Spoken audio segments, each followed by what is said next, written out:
మేము దాడి చేస్తే తట్టుకోలేదు. మహాన్యూస్ వద్ద జరిగింది నిరసన మాత్రమే. జగదీష్ రెడ్డి కేసీఆర్ కేటీఆర్ కు మహాన్యూస్ క్షమాపణ చెప్పాలని demand. Suryapet Maha News TV channel పై శనివారం జరిగింది దాడి కాదని నిరసన మాత్రమేనని బీఆర్ఎస్ ఎమ్మెల్యే జగదీశ్వర్ రెడ్డి అన్నారు.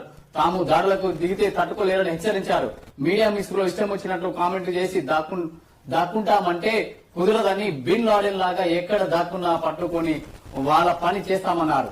ఆదివారం సూర్యాపేటలో ఎమ్మెల్యే క్యాంపు ఆఫీసులో జగదీశ్వర్ రెడ్డి మీడియాతో మాట్లాడారు. మా లీడర్ల వ్యక్తిగత వాహనానికి పాల్పడుతున్న మీడియా సంస్థలను వదిలిపెట్టాం. మా దాడి వేరే విధంగా ఉంటది అని ఆయన హెచ్చరించారు. కేసీఆర్ గొప్ప క్షమ గుణం ఉందని ఆయన క్షమించినా తాము క్షమించబోమన్నారు. కేసీఆర్ కేటీఆర్ పై ఇష్టారీత కామెంట్లు చేసిన మహాన్యూస్ ఛానల్ క్షమాపణ చెప్పాలని డిమాండ్ చేశారు.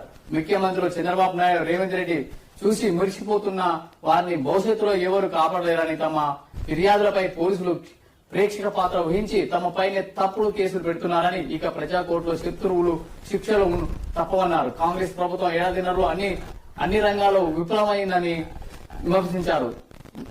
సాగునీటి రంగం గురించి ముఖ్యమంత్రి నీటిపారుదల మంత్రి ఏమీ లేదన్నారు. సూర్యాపేట జిల్లాలో కరువు పరిస్థితులు కనిపిస్తున్నాయన్నారు. ఏ రాష్ట్రం కూడా డిఎన్ఏ అనుమతుల కోసం ఎదురు చూడదని, రాజకీయ డ్రామాలు ఆపి వెంటనే కన్నెపల్లి పంపులు ఆన్ చేసి రైతులకు నీళ్లు ఇవ్వాలన్నారు.